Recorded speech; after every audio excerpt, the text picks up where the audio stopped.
अंतिम और मध्यवर्ती वस्तुएं, हेडिंग क्या डाली तुमने, अंतिम और मध्यवर्ती वस्तुएं। तो अंतिम या मध्यवर्ती वस्तुएं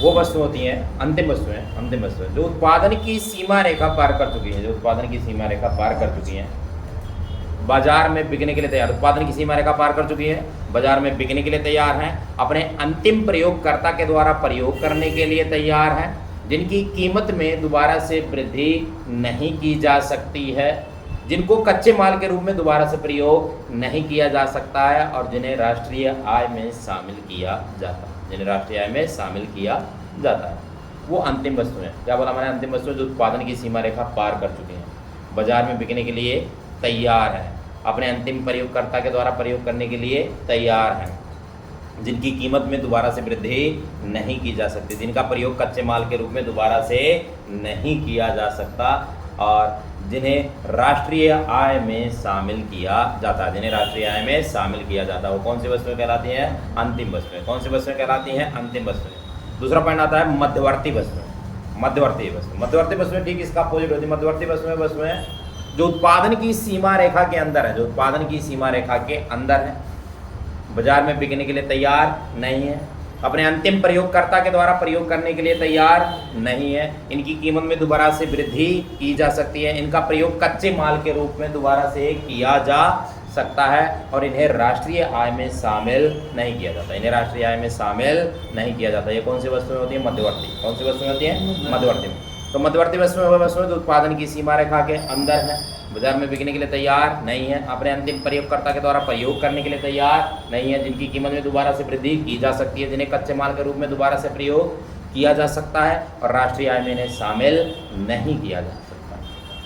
ये दो मैंने हमने किताबी भाषा सीखी। अब समझते हैं एग्जाम्पल के द्वारा कि भाई अंतिम वस्तुएं और मध्यवर्ती वस्तुएं हैं क्या। अंतिम या मध्यवर्ती, कोई भी वस्तु वो अंतिम है या मध्यवर्ती है, वो उसके अंतिम प्रयोगकर्ता के द्वारा क्या किया जाता है, निर्धारित किया जाता है कि अंतिम उसका प्रयोगकर्ता क्या है, प्रयोगकर्ता कौन है, उसका अंतिम प्रयोगकर्ता कौन है। जैसे एग्जाम्पल लेते हैं, अंतिम प्रयोगकर्ता गन्ना। क्या गन्ना अंतिम वस्तु है या मध्यवर्ती वस्तु है?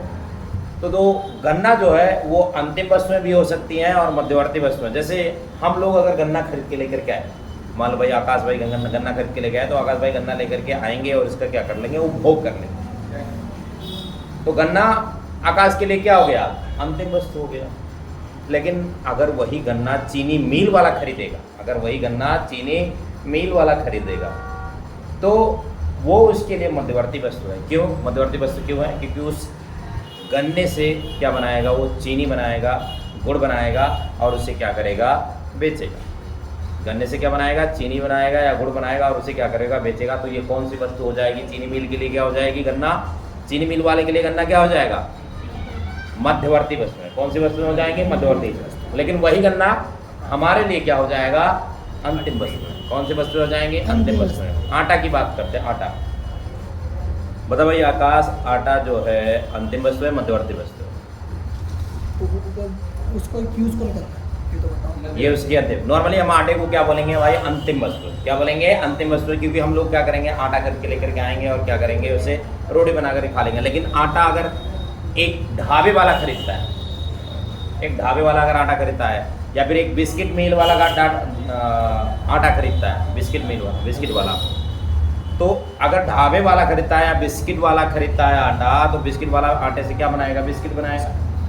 या फिर ढाबे वाला खरीदता है तो ढाबे वाला आटे से क्या बनाएगा, रोटी बनाएगा। यानी ढाबे वाले के लिए आटा क्या हो गया, कच्चा माल हो गया। ढाबे वाले के लिए आटा क्या हो गया, कच्चा माल हो गया। और वही आटा हमारे लिए क्या है भाई, अंतिम वस्तु। लेकिन वही आटा ढाबे वाले के लिए क्या है भाई, मध्यवर्ती। तो कोई भी वस्तु अंतिम या मध्यवर्ती है, ये उसके अंतिम प्रयोगकर्ता पर निर्भर करता है। कोई भी वस्तु अंतिम है या मध्यवर्ती है, ये उसके अंतिम प्रयोगकर्ता पर निर्भर करता है कि उसका अंतिम प्रयोगकर्ता है कौन, उसको प्रयोग करने वाला है कौन। बताओ, एक एसी विक्रेता के द्वारा खरीदा गया एसी, है अंतिम है या मध्यवर्ती है? एक एसी विक्रेता के द्वारा खरीदा गया एसी, ये अंतिम है या मध्यवर्ती है? मध्यवर्ती है। क्यों मध्यवर्ती है? क्योंकि वो बेचने वाला कौन है, एसी। क्या बेच रहा है वो, एसी बेच रहा है। और उसने एसी खरीदा है तो किस पर्पज से लेकर के आया है? बेचने के पर्पज। अगर वही एसी वाला एक कार खरीदता है, तो अब ये कार क्या है? एक एसी विक्रेता के द्वारा खरीदा गया कार, ये क्या है?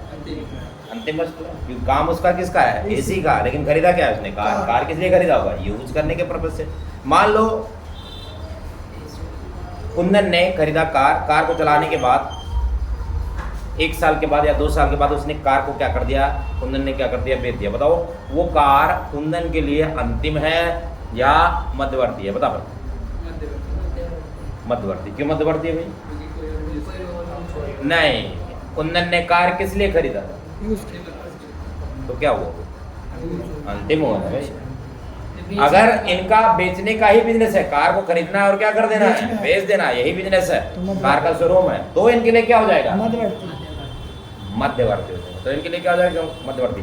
आपके पास ये जो बुक है, जो तुम बुक अगर सेकंड हैंड बुक तुमने क्या करी है? खरीदी है, सेकंड हैंड बुक खरीदी है, तो जिसने तुम्हें बुक क्या की है? बेची है, उसके लिए वो बुक क्या है? अंतिम है या मध्यवर्ती है? अंतिम है, मध्यवर्ती है? अंतिम वस्तु है भाई। उसने बेचने के लिए थोड़ी खरीदा था, उसने तो पढ़ने के लिए खरीदा था। दुकानदार ने बेचे ना। अगर तुम दुकानदार से लेकर के आए हो, दुकानदार के लिए भी तो मध्यवर्ती ही होगा। दुकानदार के लिए क्या होगा? मध्यवर्ती होगा। दुकानदार के लिए क्या होगा? मतलब क्योंकि वो वस्तु की कीमत में क्या करेगा? वृद्धि करके बेचेगा। लेकिन अगर तुमने किसी ऐसे ही छात्र से क्या कर लिया? परचेज कर लिया, तो उसके लिए क्या हो जाएगा? उसके लिए क्या हो जाएगा? ये अंतिम वस्तु। ठीक है, तो समझ में आया तुम्हें? कोई भी वस्तु, कौन सी वस्तु क्या होती है? अंतिम होती है, और कौन सी वस्तु क्या होती है? मध्यवर्ती। ये मैंने बताया तुम्हें, ये उसके अंतिम प्रयोगकर्ता पर क्या करता है? निर्भर करता है कि उसका अंतिम प्रयोगकर्ता कौन है। उसका अंतिम प्रयोगकर्ता कौन है, कि कोई वस्तु अंतिम है या फिर क्या है? मध्यवर्ती है। ठीक है, अंतिम और मध्यवर्ती वस्तु समझ में आई? अंतिम और मध्यवर्ती वस्तु समझ में आई? किसी कोई डाउट? क्लियर है? अगला पॉइंट सीखते हैं। उपभोक्ता वस्तुएं या उपभोग वस्तुएं या पूंजीगत वस्तुएं। उपभोक्ता वस्तुएं क्या होती हैं? उपभोक्ता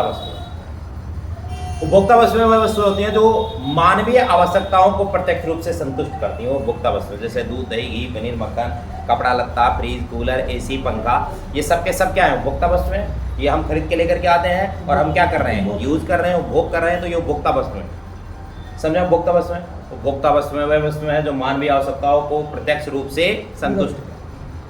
उपभोक्ता वस्तुएं कौन सी वस्तुएं हैं? जो मानवीय आवश्यकताओं को प्रत्यक्ष रूप से संतुष्ट करती हैं। वो कौन सी वस्तु कहलाती है? उपभोक्ता वस्तु कहलाती है। अब उपभोक्ता वस्तुओं की कैटेगरी, उपभोक्ता वस्तुओं की कैटेगरी 4 प्रकार की। उपभोक्ता वस्तुएं कितने प्रकार की होती है? 4 प्रकार की। पहला है टिकाऊ उपभोक्ता वस्तु। कौन सी वस्तु है? टिकाऊ उपभोक्ता। टिकाऊ उपभोक्ता वस्तुएं कौन सी वस्तु होती है? टिकाऊ उपभोक्ता वस्तुएं कौन सी वस्तुएं होती हैं? टिकाऊ जो होती हैं, टिकाऊ का मतलब होता है जो लंबे समय तक आपके घरों में, हमारे घरों में जो लंबे समय तक चल रहा है। क्या चल रहा है भाई हमारे घरों में? क्या चल रहा है? टीवी चल रहा है, फ्रिज चल रहा है, एसी चल रही है, कार चल रहा है, बाइक चल रहा है। तो ये टिकाऊ उपभोक्ता वस्तुएं हैं जिनका हम लंबे समय तक बार बार क्या कर रहे हैं? प्रयोग कर रहे हैं। ये टिकाऊ उपभोक्ता जो सालों साल तक, 4 साल 5 साल तक, 4 साल 5 साल तक क्या करती हैं? यूज करती हैं। 4 साल 5 साल तक क्या करती हैं? यूज करती हैं। तो टिकाऊ वस्तुएं हमने समझ लिया। टिकाऊ वस्तुएं। उसके बाद आता है अर्ध टिकाऊ वस्तुएं। कौन सी वस्तुएं? अर्ध टिकाऊ।